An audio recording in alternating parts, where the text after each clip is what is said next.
Capítulo 15. No quarto do doente.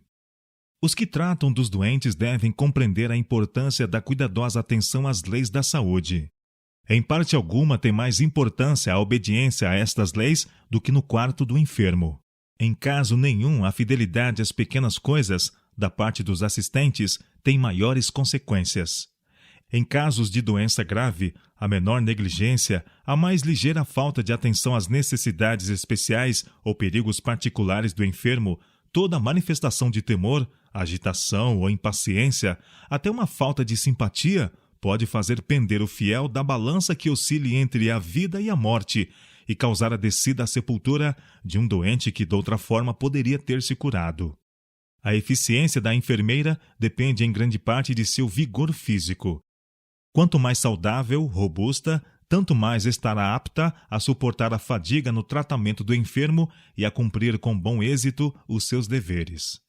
Os que cuidam dos doentes devem prestar particular atenção ao regime alimentar, limpeza, ar puro e exercício.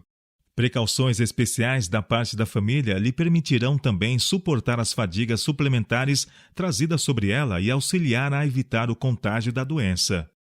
Quando a doença é grave e exige dia e noite a presença da enfermeira, o trabalho deve ser partilhado ao menos por 2 enfermeiras competentes, de forma que cada uma tenha a oportunidade de descansar e de fazer exercício ao ar livre. Isso é particularmente importante nos casos em que seja difícil assegurar abundância de ar puro no quarto do doente. Devido à falta de conhecimento da importância do ar puro, limita-se por vezes à ventilação, ficando com frequência em perigo a vida do doente, como a dos que o tratam. Se forem observadas precauções convenientes, não há necessidade de que doenças não contagiosas sejam contraídas por outros. Que os hábitos sejam corrigidos, e pelo asseio e ventilação conveniente, guarde-se o quarto do doente livre de alimentos venenosos. Em tais condições, o enfermo tem muito mais probabilidade de cura, e na maior parte dos casos, tanto as enfermeiras como os membros da família estarão ao abrigo do contágio da doença. Para assegurar ao doente as mais favoráveis condições de cura, o quarto que ocupa deve ser amplo, iluminado e alegre, com os meios para uma ventilação perfeita. Escolher-se-á para o quarto do enfermo o aposento da casa que melhor satisfaça esses requisitos.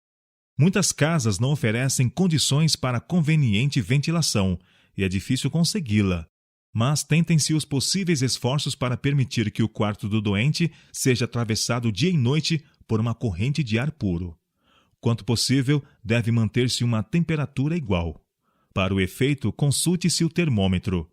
Os que tratam do doente, sendo muitas vezes privados de sono ou despertados durante a noite para atender o paciente, são suscetíveis ao frio e não serão bons juízes de uma temperatura saudável.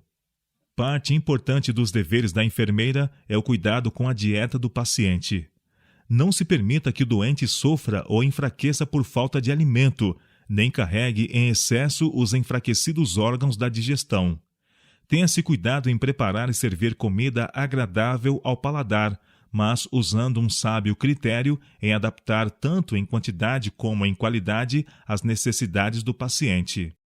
Em particular, durante o tempo da convalescença, em que o apetite é vivo e os órgãos digestivos não recuperam ainda suas forças, há grande perigo de prejuízo devido a erros de dieta.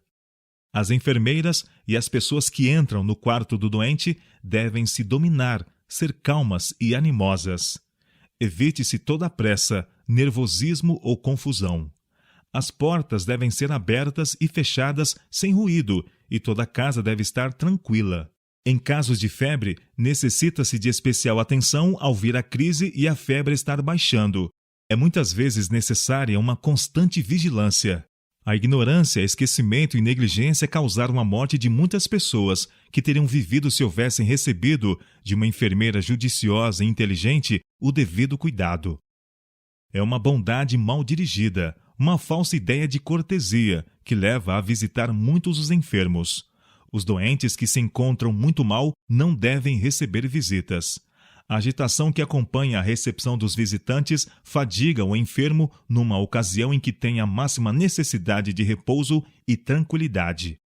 Para o convalescente ou paciente que sofre de doença crônica, constitui por vezes um prazer e um benefício saber que é lembrado com afeto.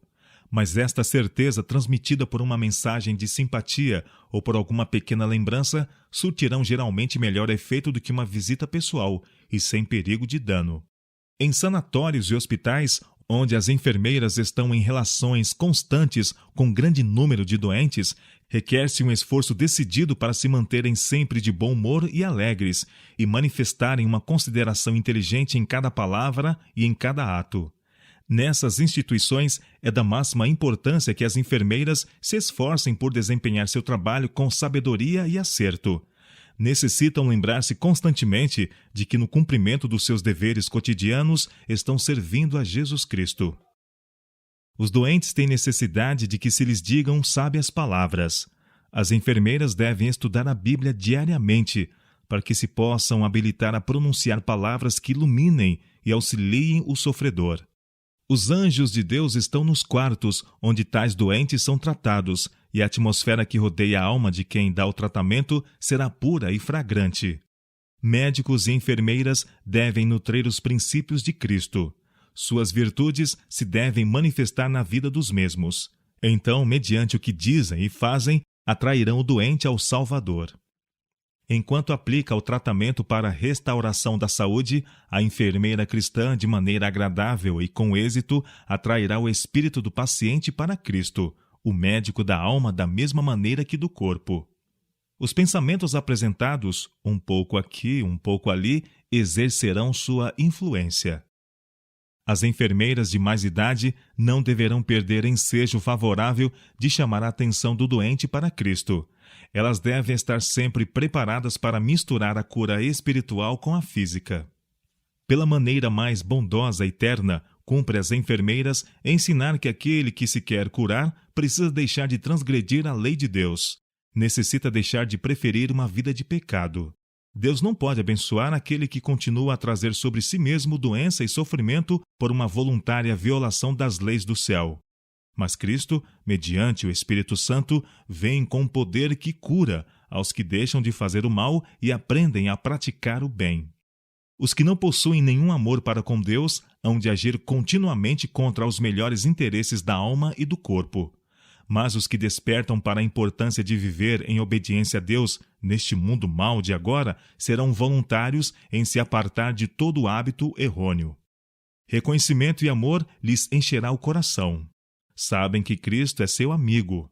Em muitos casos, a compreensão de possuir um tal amigo significa para os sofredores mais em seu restabelecimento da doença do que o melhor tratamento que se lhe possa aplicar.